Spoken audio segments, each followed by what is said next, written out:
పేట్ కాడ నుంచి Jubilee hills లో ఉన్న మా ఆఫీస్కు రావాలంటే గట్టిగా 15 నిమిషాల కంటే ఎక్కువేం పట్టదు. కానీ చెక్ పోస్ట్ కాడ అయ్యే ట్రాఫిక్ జయంగా కేబీఆర్ పార్క్ కాడ నుంచి చెక్ పోస్ట్ దాకా ఆగి ఆగి రావాల్సి వస్తుంటుంది. అట్లా 15 నిమిషాల తోవ అర్ధ గంట 40 నిమిషాలు పడుతుంది అన్నట్లు. గిట్లా ఒక్కో మనిషి నా లెక్క ట్రాఫిక్లో ఎంత టైం గడుపుతుండో లెక్కలతో సాట్ల పట్టుకొచ్చిన చూడు రోసారి. దేశంలోనే బెంగళూరు పట్టణం ఫస్ట్ ర్యాంక్ కొట్టిందులో ఏండ్లు అనుకుంటుర్రు ట్రాఫిక్ జామ్ ముచ్చట్ల. బగ్గ ట్రాఫిక్ అవుతున్న పెద్ద పెద్ద పట్టణాలు లిస్టు తీస్తే అలా జనం ఎంతసేపు ట్రాఫిక్లోనే ఉంటుర్రు అనే వివరాలు తీస్తే బెంగళూరు పట్టణం ఫస్ట్ జాగలో నిలిచింది గీ ముచ్చట్ల అన్నట్లు. బెంగళూరు పట్టణంలో ఒక్కో మనిషి ఏడాదిలో ఏకంగా 117 గంటలు ట్రాఫిక్లోనే ఇరుకపోతుండట.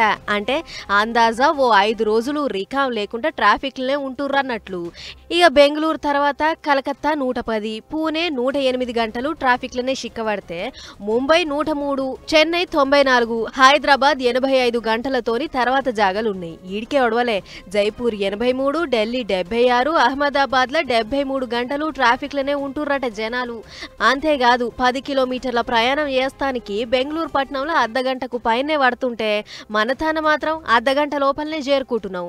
ఏదైతే గాని మనుషులు పెరుగుతుర్రు, రోడ్ల మీదకి వచ్చే బండ్లు పెరుగుతున్నాయి గాని రోడ్లు పెరుగుతలేవు, వాటి హాలతు అంతకన్నా మారతలేదు అనేది జనాలు అంటున్న ముచ్చట.